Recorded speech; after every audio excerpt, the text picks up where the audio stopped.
чем заключается магия совершенства для человека. Само слово «магия» он воспринимает как процесс, творящий чудеса.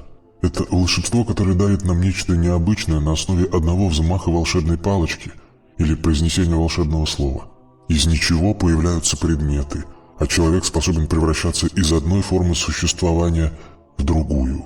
Например, из лягушки в царевну, из медведя в человека.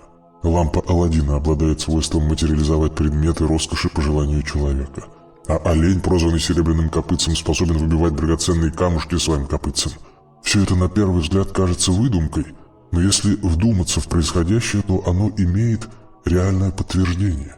Любой зверь в итоге длительного развития превращается в человека. Поэтому вполне реально, что душа, прошедшая через форму существования лягушки, через миллионы лет обретет форму какой-либо человеческой красавицы. И тем самым сказка превращается в быль, то есть в основе ее заложены реальные факты эволюционного процесса развития. Материализация вещей тоже уже не в диковинку. Святой Саи-Баба материализовал предметы, Елена Блаватская тоже добывала золотые предметы из воздуха и осыпала людей розами. А в книге «Грант и Джен Соломон. Скоуский эксперимент» рассказывается о материализации разнообразных предметов и даже старых фотографий, которые осуществляли разумные существа тонкого плана, общающиеся с группой энтузиастов-исследователей. Так что мы приходим к пониманию, что любая сказка становится реальностью. Но для этого требуется время и расширение понятий человека, то есть нужны знания тонкого мира и его связей с нашим физическим планом. Для понимания необычных явлений требуется знание процессов, соединяющих физические и тонкие миры, знание обитателей других планов, невидимых человеку, и их возможностей влиять на наш мир. То есть для понимания необычных вещей необходимы знания. Материализация предметов может осуществляться через владение кодами материи или использование специальных установок тонкого плана. А превращение одной формы в другую – это существующая реальность, которая происходит постоянно в мироздании на основе работы законов эволюционного развития. Конечно, превращение одного в другое происходит не столь быстро, как нам этого хотелось бы, но оно все же случается. Высокоразвитые инопланетяне, владеющие кодами физической материи, способны материализоваться во многие формы на основе использования кодов трансформации. Многие из них в своих мирах живут в одной форме, а прилетая на Землю, принимают форму человека, чтобы не пугать его своим непривычным видом. Так что данная сказка превращения одного живого существа мгновенно в другое тоже становится былью. Как мы видим, возможность стать волшебником, приобрести магическую силу есть у каждого человека. Для этого требуется только одно – успешно развиваться от стадии к стадии. И однажды из страшной лягушки вы превратитесь в красавицу или красавца и научитесь управлять материей через познание законов ее преобразования. Каждый человек желает быть красивым и сильным, много знать и еще больше уметь, то есть быть совершенным во всем. Но механизм совершенствования работает по своим законам, которые человек только начал осваивать. Однако, следуя этим законам, ему удается получать удивительные результаты. Они настолько поразительны для него, что он назвал их магией, способом мистического изменения себя или окружающего мира. Сосредоточимся на магии совершенства человека и постараемся понять, в чем она проявляется. Современный человек получает в наше время такое образование, в котором есть очень многое, но нет понятия «душа». Когда говорят, что человек развивается, то это относится к физическому мозгу, а не к душе, для которой мозг является лишь вспомогательной конструкцией. Между ними работает следующая взаимосвязь. Развивая мозг, человек развивает душу. Совершенствуя чувства, он также развивает ее. И все, что бы он ни чувствовал, ни делал, будет служить ее прогрессу или деградации. А в итоге жизни физический мозг подвергнется тлену и исчезнет бесследно, а невидимая душа останется, сохраняя накопленные знания и чувства, и понесет их далее в вечное существование. То есть у наших современников не хватает истинных знаний о многом, поэтому их надо пополнять и расширять по любой тематике. Скажи, разве ты не желаешь научиться создавать, как истинный творец, прекрасные живые цветы, величавые деревья, птиц-пивуней или золотых рыбок для аквариума? На первый взгляд данный вопрос кажется неуместным или провокационным. Но все предлагаемое возможно. Разве роза или хризантема не созданы творческой мыслью определенного высшего существа, высшей личностью? Разве прекрасная береза или раскидистый дуб не являются плодом чего-то воображения, воплощенного в материальную реальность? Существует еще невидимая реальность тонкого мира. Все, что существует вокруг вас, это плоды высшего разума, сумевшего развить в себе подобные творческие возможности. Но то, что доступно одному, со временем станет доступно и другому. Поэтому перед человеком лежат великие цели, и остается только дойти до них. Человек должен знать, что все существующее вокруг него создано мыслью высших творцов. Но они не всегда были такими умельцами. Все они прошли в свое время через низкие миры, материальные или энергетические. И все они затратили миллиарды и миллиарды лет, чтобы научиться творить живые формы цветка, растения, насекомого, рыб, птиц и так далее. Вглядываясь в удивительную расцветку бабочки или стрекозы, в прекрасные лепестки цветов, мы теперь видим и понимаем, что они столь прекрасны и совершенны не потому, что так случайно создала природа, а потому что каждая деталь продумана в своих жизненных функциях, в эстетических линиях и красках, мыслью высших личностей, которые прошли определенный путь развития. Человек следует в своем совершенствовании за ними, поэтому каждый желающий способен однажды дойти в своем развитии до создателя нового цветка или живого существа. И для этого требуется только одно – ваше усердие в познании тех знаний и законов, которые дают вам высшие учителя. Магия совершенства существует в реальности. Она работает через законы эволюции. Именно благодаря этим законам дурнушка превращается в красавицу, незнайка в умника, а неумейка в творца новых миров. Магия совершенства работает через законы развития. Но в чем же заключается конкретно совершенствование души человека на данной стадии эволюции? С точки зрения человека это постоянное накопление знаний и опыта жизни.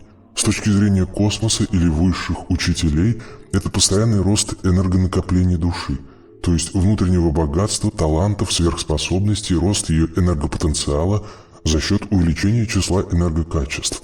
А это означает рост мощи личности, ее возможностей, несгибаемой воли и высоты духа. Но если разобраться в тонкостях развития, то и первое, и второе являются одним и тем же, так как любая информация и жизненный опыт через трансформацию действий и мыслей в итоге превращаются в различные типы энергии, которые накапливаются в душе, повышая ее энергетический потенциал и мощь. Абсолютно все, что бы ни делал человек, переходит в тонкую или физическую энергию. Процесс мышления, чувствования, эмоций, физические действия – все это производит и перерабатывает энергию. Одни виды ее преобразуются в другие через любую деятельность человека. Тонкое строение человека является собой механизм трансформации и накопления энергии. Каждая тонкая оболочка перерабатывает и накапливает свой диапазон энергии, а прочие пропускает в последующие тонкие конструкции. То есть человек работает только со своим диапазоном энергии, соответствующих его уровню развития, а с остальными не взаимодействует, они проходят мимо него. Все развитие человека сводится к накоплению энергии через механизмы их переработки. Можно сказать, что развитие – это накопление душой энергии, ее энергетический рост. Это касается не только человека, но и любых существ. По этой причине форма их бытия строится высшими создателями таким образом, чтобы, участвуя в процессах жизни, они накапливали типы энергии, соответствующие их уровню прохождения, соответствующие ступени развития, который соответствует свой диапазон энергии. Когда душа проходит через разные стадии, то она накапливает в себя энергии пройденных уровней. Накопление осуществляется по восходящей. От низких уровней, а следовательно от низких диапазонов энергии, к высоким уровням и высоким диапазонам энергии. Данная тенденция продолжается бесконечно. Но эти накопления производятся не сумбурно, а в форме конкретных построений. Механизм построений заложен в каждую матрицу и каждую тонкую оболочку человека или другой формы существования. Почему многие существа тонкого мира фиксируются объективом фотоаппарата как белые облачка? Это и привидения, и некоторые типы инопланетян, и другие разумные существа, наблюдаемые в форме шаров. Фотоаппарат запечатлевает тонкие оболочки существ, приближенных к нашей физической материи. Этот диапазон энергии можно отнести к эфирному и астральному планам. У этих существ отсутствуют материальные грубые тела, а оболочки из тонких энергий наша техника уже позволяет видеть. Техника улавливает излучение этих существ. Мы воспринимаем их как белый свет, белую энергию, хотя это обширный спектр энергии, впрочем, как и белый солнечный свет. То есть мы наблюдаем привидение, потому что оболочки этого существа накопили в себе тот спектр энергии, который способен фиксировать фотоаппарат. А более высокие энергии он не фиксирует, поэтому большая часть излучений таких существ остается за гранью видимости. Многие ангелы, спускающиеся к людям, которых видят ясновидящие, тоже воспринимаются ими чаще всего как сгустки белой энергии или белого света. Мы приводим эти примеры, чтобы подтвердить тот факт, что совершенствование сводится к накоплению душой энергии разных типов, которые способна выявить уже современная техника. Бог – это тоже энергия, но Он состоит из огромного числа энергетических диапазонов, слагающих Его великую мощь. Поэтому, когда энергии Бога приближаются к Земле, они обжигают. Но чтобы они полностью не сожгли Землю, существует определенный механизм, на закономерной основе распределяющий Его мощь между теми планами, через которые проходят эти энергии. Человек, идя по пути Бога, тоже через определенные стадии развития превратится в огонь, способный творить силой разума миры, вселенные, пространство и время. Этому вполне соответствует утверждение, что развитие – это накопление энергии. Чем больше развиваешься, тем ярче светишь. Это подтверждается и в буквальном смысле. Но подобное развитие не следует понимать как бессистемное складывание в своей оболочке производимой энергии. Для человека понятие энергия связано с неуловимыми излучениями, из которых невозможно что-то создавать. Но на самом деле энергия – это лучший строительный материал, самый прочный, вечный и неуничтожимый. Качеством вечности обладает не физическая материя, которая уничтожима и маломощна, а только та энергия, что строит вечные конструкции мироздания и всего сущего в нем. Поэтому естественно, что и душа человека, готовящегося для вечности, тоже строится из вечной и неуничтожимой материи, которая в данном случае является энергия. То есть фактически можно сказать, что эзотерика, за неимением других терминов у человечества, именует понятием энергия неуничтожимую и вечную материю. Так что уместно следующее тождество. Энергия есть материя, а материя есть энергия. Но для человека уготованы два оппозиционных пути развития. Положительный, ведущий в положительную систему к Богу, и отрицательный, направляющий душу в отрицательную систему к дьяволу. Положительные пути, ведущие к Богу. Первое. Путь добродетели, любви, бескорыстия, помощи другим. Второе. Путь творчества. Третье. Путь развития через медицину и добро. Четвертое. Путь расчета и программирования, связанный с творчеством. Отрицательные пути, ведущие к дьяволу. Первое. Путь зла. Убийство, обмана, стяжательства, ненависти, агрессии и мстительности. Второе. Путь расчета и программирования без творческого начала. Третье. Путь автоматизма. Поэтому каждому необходимо учиться различать эти дороги. Бог предоставил человеку право выбора.